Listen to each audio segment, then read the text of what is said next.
¿Cómo están todos? Bienvenidos al canal. Vamos en este video a revisar dos ejercicios sobre el magnetismo. ¿Sí? Vamos entonces a empezar con el primer problema que menciona lo siguiente. Dice, miren, una bobina de alambre de 30 centímetros de diámetro está en dirección perpendicular a un campo magnético de 0,6 teslas. Si la bobina gira hasta formar un ángulo de 60 grados con ese campo, ¿cómo cambiará el flujo? Bien, entonces en esta parte vamos a sacar los datos de este problema. Nos dan justamente el diámetro de esta bobina, que son de 30 centímetros. Claro, menciona aquí que está en dirección perpendicular, es decir, aquí hay un ángulo inicial que vendría a ser entonces de 90 grados y está de esa forma perpendicular a un campo magnético de 0,6 teslas. Entonces aquí nos dan también el campo magnético de 0,6. Acá mencionan que la bobina gira hasta formar un nuevo ángulo que es de 60 grados. Por lo tanto, colocamos aquí un ángulo 2 y aquí nos preguntan cómo cambiará el flujo. Es decir, aquí nos piden la variación, ¿no? ¿Sí? De ese flujo magnético. Colocamos acá entonces como un delta phi, que sería la variación de este flujo, ¿no? Cómo cambia ese flujo al girar esa bobina. Bien. Notemos que el diámetro se encuentra en centímetros. Vamos a hacer la transformación para llevarlo a metros y para ello dividimos entre 100. Nos queda aquí un valor de 0,3 y eso ya en metros. Bien, pues aquí para poder encontrar cuánto varía ese flujo a ir de una posición a otra, obviamente aquí tenemos que calcular justamente ese flujo en esos dos puntos, ¿sí? Para determinar cómo es que cambia ese flujo, ¿no? Si aumenta, se reduce y cuánto es lo que cambia, ¿sí? Por lo tanto, aquí vamos entonces a calcular justamente el flujo 1, que sería tomando en cuenta la primera posición, la posición inicial, que en donde el ángulo es de 90 grados. El campo lo conocemos también, es de 0,6 teslas, pero el área no nos dan aquí como dato, pero nos dan justamente el diámetro. Entonces vamos acá a empezar determinando el área de esa bobina, ¿sí?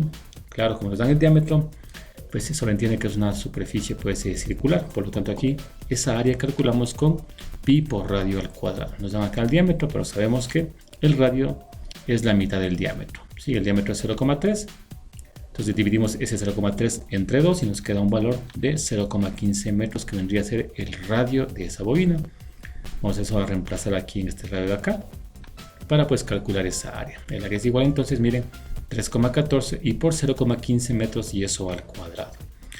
Hacemos esta operación y nos queda un área de 0,071 metros cuadrados, que sería lo que nos hace falta acá para poder encontrar ese flujo 1. Bien, en el siguiente paso entonces reemplazamos la información del área que hemos ya calculado, el campo magnético que es 0,6 teslas y el ángulo 1 que es de 90 grados. Entonces en el siguiente paso reemplazamos el área, el campo y el seno del ángulo, que sería en este caso de 90 grados, sería de la posición 1.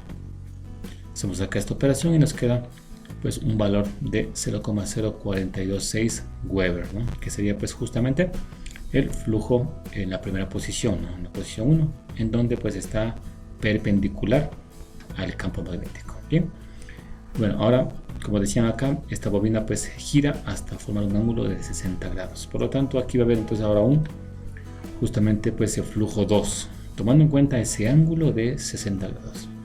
Eso indica que todo lo demás se mantiene igual, tanto el área como el campo, ¿sí? En el siguiente paso reemplazamos el área, que ya sabíamos, 0,071 por el campo, 0,6 y por el seno del ángulo, que sería seno de 60 grados.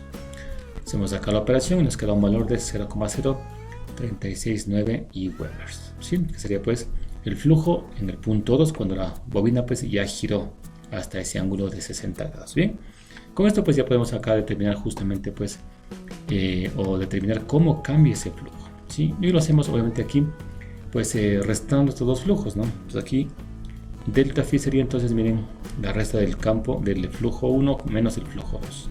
Eso nos va a poder determinar cuánto cambia ese flujo, ¿no? En qué cantidad cambia. Entonces aquí reemplazamos la información del flujo 1 con flujo 2, restamos y nos queda un valor de 0,0057 Weber, que nos indica en cuánto cambia ese flujo al ir de una posición a la otra. Vemos que el flujo 1 al flujo 2 vemos que se reduce, ¿sí? Entonces aquí podemos determinar que el flujo al hacer ese cambio pues se reduce, y se reduce pues en 0,0057 Webers, que sería pues justamente la pues respuesta a este primer ejercicio. Si pasemos ahora a un segundo ejercicio que dice lo siguiente: una espira rectangular tiene un área de 200 centímetros cuadrados y el plano de la espira forma un ángulo θ con un campo magnético de 0,5 teslas. Determine el ángulo θ si el flujo magnético que penetra la espira es de 0,005 Webers. ¿Sí? Entonces están acá. Ahora el área pues de esa espira rectangular menciona, ¿no? Y dice en este caso pues que forma un ángulo θ, con lo que no conocemos cuánto vale ese ángulo θ. Lo que sí sabemos es que ese ángulo lo forma con un campo magnético de 0,5 teslas, ¿sí?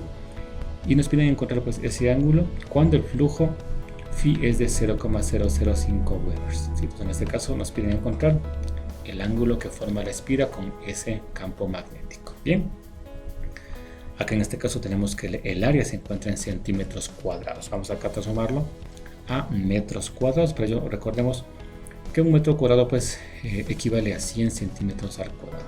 Aquí cancelamos centímetro cuadrado aquí con centímetro cuadrado y nos queda la división de 200 para 100 al cuadrado, ¿no? 200 dividido para 100 al cuadrado. Eso nos da un valor de 0,02 metros cuadrados. Bien, con esto pues vamos a plantear la ecuación del flujo, que es igual a el área por el campo magnético y por el seno del ángulo que forma, en este caso la espira con el campo magnético. ¿Sí? Nos piden calcular el ángulo. Vamos acá a despejar este ángulo. Entonces colocamos aquí que el seno de este ángulo es igual, tenemos en esta parte pues al flujo phi y sobre el producto del área y por el campo magnético. Claro, nos piden acá encontrar pues el ángulo, ¿no? Aquí está pues el seno, por lo tanto vamos acá a despejarlo, ¿no?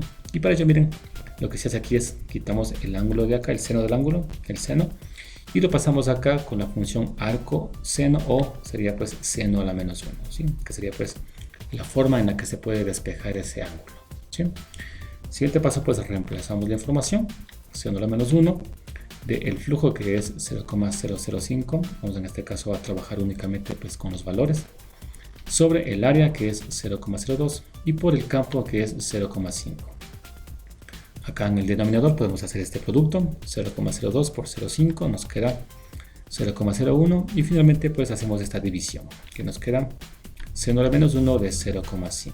¿Sí? Y hacemos esta operación en la calculadora, seno a la menos 1 o arco seno de 0,5 y nos queda un valor de 30 grados, ¿sí? Que corresponde justamente pues a ese ángulo que forma esta espira rectangular con este campo magnético de 0,5 pues teslas. Y así hemos resuelto pues este ejercicio. Bien, y así pues he llegado al fin de pues este video sobre pues el magnetismo, en el que hemos resuelto pues estos dos ejercicios. Bueno, si fue de ayuda pues este video, no olviden pues dar el like, suscribirse al canal y los espero en el próximo video.